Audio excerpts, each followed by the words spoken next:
You wake up seemingly in the middle of nowhere, presumably in Germany. You're lying on the ground next to your crashed bomber plane. You're slipping in and out of consciousness, but you notice something in the distance. They look human-like, but you're unsure if they're friendly. Suddenly, before you can even react, one starts running towards you. And then,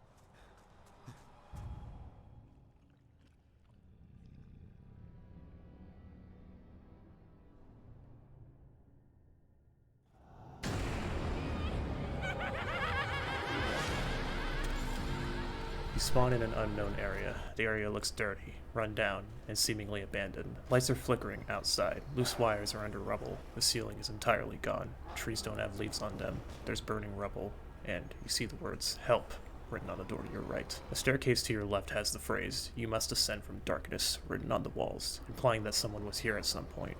But then, you hear noises. The same human-like figures you saw earlier are now outside the building and coming towards you slowly. They're all in Nazi attire and their eyes are glowing yellow. Something otherworldly is happening in this place. But you don't have time to think about that, because they're closing in fast and breaking down the barricades, so you're forced to fight back. You notice chalk outlines of weapons on the walls. With your M1911 running low on ammo, you decide to buy one of these wall weapons. Round after round goes by, yet the zombies seem to keep getting stronger and stronger. Weapons you had are now very ineffective, and the zombies keep moving faster. You then decide to open the help door, and to your left you see a box with a mystery sign on it that'll give you a random weapon for 950 points. You get your weapon and fight as long as you can, until you eventually get surrounded and have to move upstairs. Up here, there are even more oddities. You see more burning debris and the crash bomber plane up in flames. There's more of the weapon chalk outlines and a cabinet with a mystery sign on the floor pointing to it. You open up the cabinet for 1,500 points, but it's a scoped Kar 98K, a weapon not nearly worth the price it's asking. But thankfully, you got something better from the mystery box. And then you remember, World at War Zombies is a very fun game.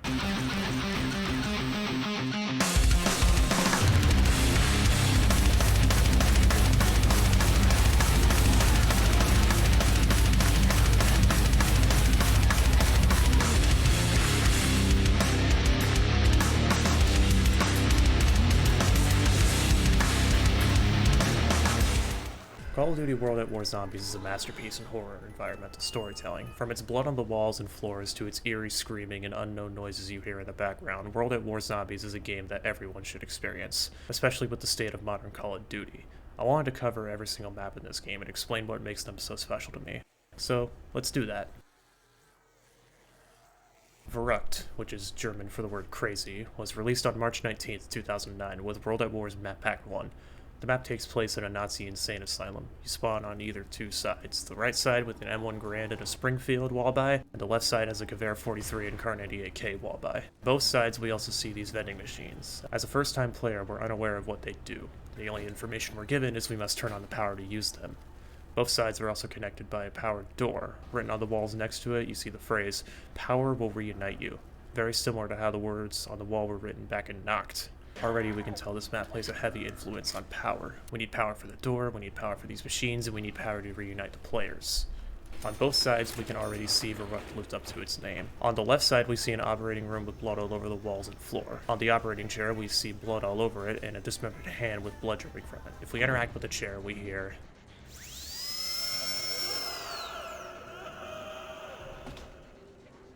echoed screams of its last victim. Possibly the hand of the last said victim is the one still locked in the chair. We can look outside, but just like Nacht, we see nothing. The only thing we see is burning trees. On the other side of the room we see a courtyard. It has a fountain in the middle with multiple grave sites. We can assume due to what we've seen so far that the buried people here could be the people that the Nazis were experimenting on. On the right side you'll find a morgue with blood, and some of the doors are open. But the one on the bottom middle has an entire blood trail coming out of it, leading to the window next to it, implying that whatever was in there had turned and escaped. Already in these two rooms we can see the horrors of Verrückt. Blood, guts, and isolation. Every room in Verrückt is very tiny compared to the other maps in the game, giving it an intense claustrophobia vibe. And then after all this time, you still remember that you have zombies to worry about. So after surviving enough rounds, you eventually have enough points to leave spawn. This is where the real horror shows themselves. On the left spawn side, you'll clear some debris to move upstairs. Here you'll find more rubble on the ground, burning debris, and a switch with prongs coming from the door frame that needs power to activate it. Going deeper in the map, you can find a shower that has its water infinitely running. The same story goes for the right side of spawn. As soon as you open the door, you're greeted with loud industrial noises, and inside the room you will find 3 heavily leaking pipes, which can even disorient your vision if you walk through it, accompanied by the noises of either screaming,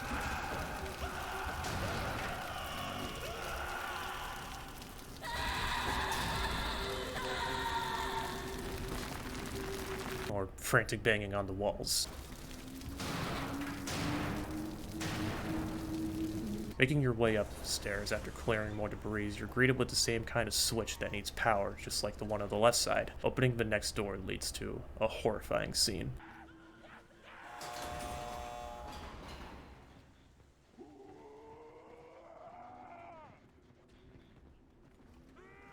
A room covered completely in incoherent numbers, ramblings, wartime images, and not to mention, it's all written in blood. The same can be said for the room next over to it. A kitchen that's written in blood with these same incoherent ramblings. We also hear dripping water next to a table covered in blood with a cleaver in the middle with a chopped off finger. Eventually you reach the power room that also has the mystery box. The power handle has a dismembered hand on it, as if someone tried to turn on the power but got killed before they could. However, once you think you'll be safe once you turn the power on, this happens.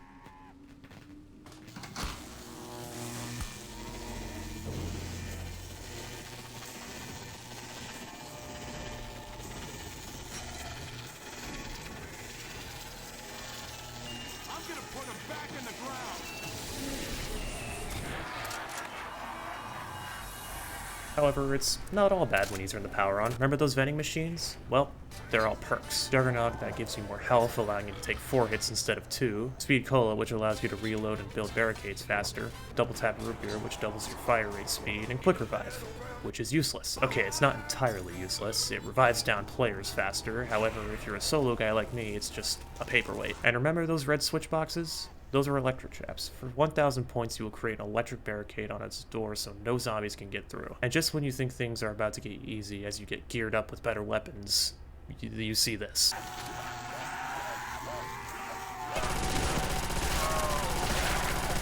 Starting near round 10, super sprinters spawn in. They're terrifying. They run faster than the player, and when you want to go around a corner, you better hope that no one is there or you'll be dead.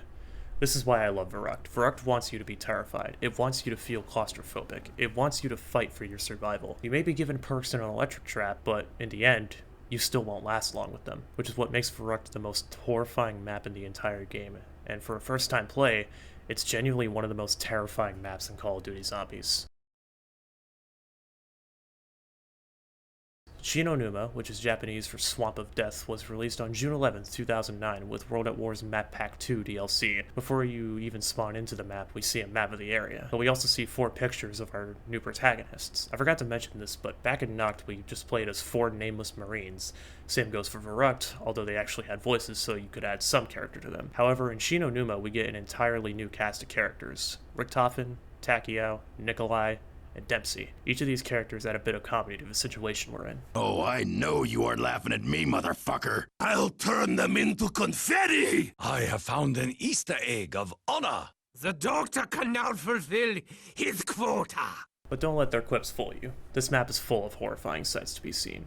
We spawn in on a room, and the first thing we see is a hanged man with a dismembered arm. That same dismembered arm could be the one that we saw back on the power switch in Verrucht. The spawn room is covered in sheets with blood and maggots, floors with holes in them, and blood dripping from the barricades. Also upstairs, there's a bamboo gate we can open, and we see a box labeled 115. We're unsure what this means, but in the next map, we might be able to understand it. When we build up enough points, we can move down into the main area and the hut where more can be seen. Shinonuma splits itself into 4 areas: the comms room, doctor's quarters, storage hut, and fishing hut. They're all connected via the main hut spawn area and are all unique in their own way. Upstairs we saw blood and maggots. Downstairs is nearly the same story with a few new additions: blood-ridden sheets, loose planks of wood, and documents scattered on the floor. And of course, we can't forget about the mystery box. However, this time it has something to say to us. Written in the same style as Noct and Verrucht's writing, it says, "Look up to see the light. Sure enough, if we look up, we can see a beam of light glowing from the box, as if something even more supernatural is happening to it. This light is also a very useful tool, however, as the light can show you where the box is on the map. Once you've geared up, you'll want to move forward. Again, we have 4 different options to choose from. Each has their own visual and sound oddities that'll make you feel uneasy. In the fishing hut, there's blood and debris on the ground, a cleaver with blood on the table, similar to Verrucht. You can also see a huge puddle of blood here next to the word help, written in the same style as Nacht and Verrucht. And if you listen closely, you can hear the ghostly noises of someone fishing.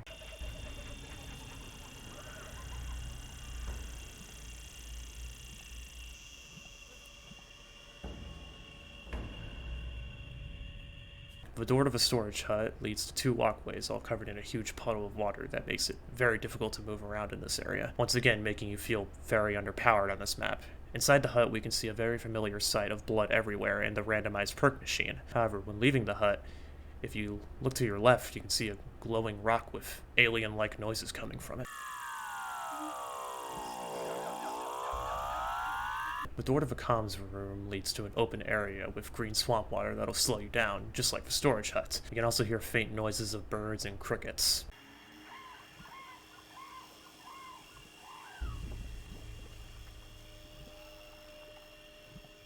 When you make your way to the comms room, you'll see a bloody bed with a trail leading to a barricade. You can also hear the noises of miscellaneous radio chatter and phone noises.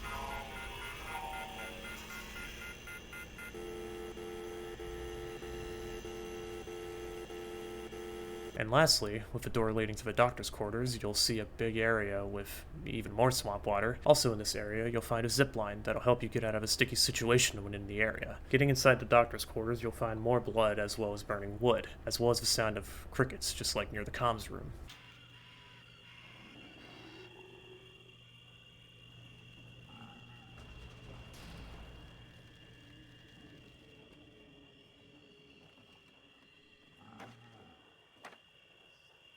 As you can see, Shinonuma has plenty of horrors to explore and mysteries to uncover. The map itself is quite big, but still survivable in some areas. Maybe you're starting to think that this is the same old song and dance as the 2 maps. Oh, blood here, blood there, blood everywhere. However, just as you're about to get comfortable, you hear this.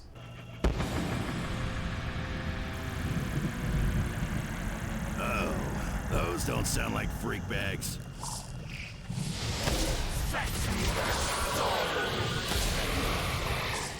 The map gets covered in a supernatural cloud of fog, and hellhounds start spawning in. They run faster than you no matter what, and attack incredibly fast. Taking on one may not be a challenge, but when there are 2 or even 3 grouping up on you, you better watch your back. Doing a switcheroo on the player like this is key to incorporating fear in the player. Now they know that anything is possible, and constantly need to be on the lookout. However, this map may give something to help you.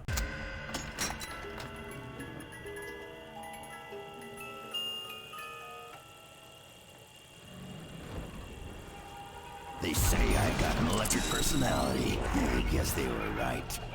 The Wunderwaffe DG2 is the most broken weapon in the entire game. To imagine this weapon, I want you to remember the electric traps back in Verrucht and shove it inside of a gun, because that's basically what it is. It has 3 bullets in its mag and 13 in its reserve. It shoots electric beams that can instantly kill an entire horde of zombies in seconds.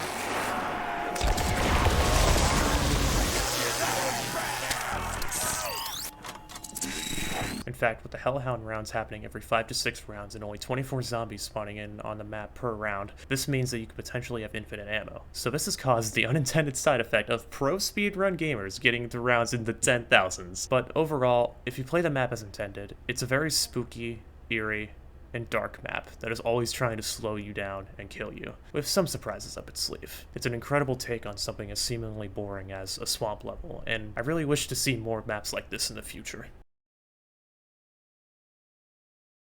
And finally, last but definitely not least, we have Derice. Get your guns ready, it's about to go down. Every zombie in the place, hit the floor, but stay on your mother toes. We running this. Let's go. I'm on Derice. I'm on Reese. Everybody look at me, cause I'm pissing on a zombie. Der Riese, which is German for The Giant, was released on August 6, 2009 as part of Map Pack 3, the final map pack for World at War. Der Riese is the culmination of everything we've seen so far in the previous 3 maps, and this will give you the answers to many of the questions you may have. Before you even spawn in, you're given a map of the area with a chopped out finger in the bottom left corner, as well as a note that says, must link each teleporter to mainframe. When you spawn in, you'll see a machine labeled Pack-a-Punch, and of course, as soon as you spawn in, the door closes, so you'll have to find a way to access it. However, with context clues given to us by the map screen, a way to open it seems closer than we think. You'll also see a solar eclipse happening. This may not seem too out of the ordinary, but if you look towards a clock near spawn, it seems to be infinitely stuck at 1:15 in the morning, the same number we saw in the crate back in Shino Numa. Exploring the spawn area, you'll notice a huge difference compared to every other map in the game. It looks more industrial and professional. It takes place in more of a city environment with apartments and alleyways. Der Riese is admittedly probably the least scary out of all the maps,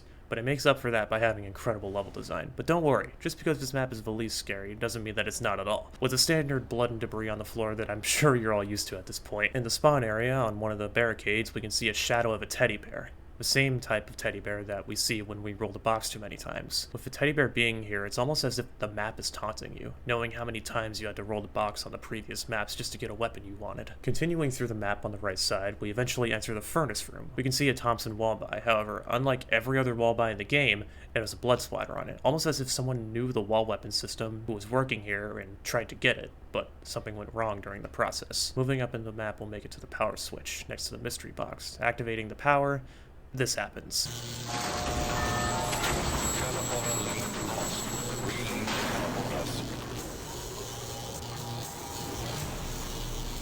Exploring more of the map, you'll find a lab room where they were testing on animals, with brains inside of containers, rusted metal doors, and a poster of the anatomy of a human. Near the furnace room, you can find a boiler room with a dead body inside of one of the boilers. Also in this room, if you go to the balcony outside, you'll see a horrifying scene.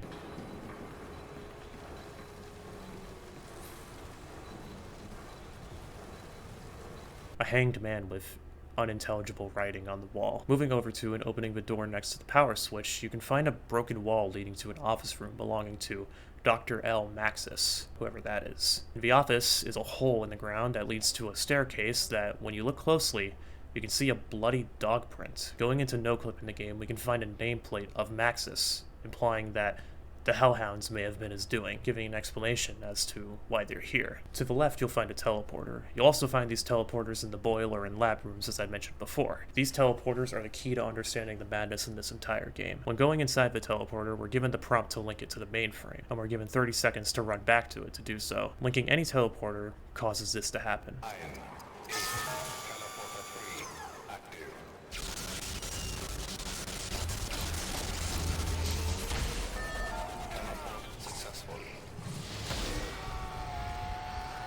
Linking every door to the mainframe will cause the Pack-a-Punch machine door to open.